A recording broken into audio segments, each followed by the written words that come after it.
সাধারণত আমরা গাছের পাতাকে নানা রং বেরঙেই দেখতে পাই।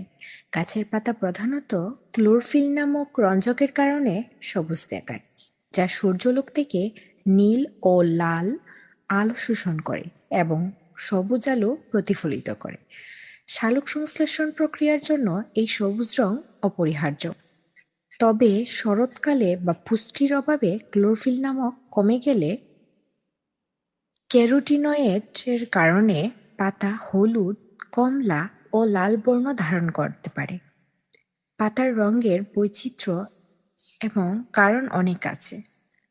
সবুজ রঙের রহস্য: পাতায় থাকা ক্লোরোফিল সূর্যালোকের সমস্ত রং শোষণ করলেও সবুজ রং শোষণ করে না, বরং প্রতিফলিত করে। এই প্রতিফলিত সবুজ আলোই আমাদের চোখে ধরা পড়ে, ফলে গাছকে সবুজ দেখায়। কাজটি কেমন হলো অবশ্যই জানাতে ভুলবেন না। ধন্যবাদ সবাইকে। পূজা আর্ট গ্যালারির পাশেই থাকবেন।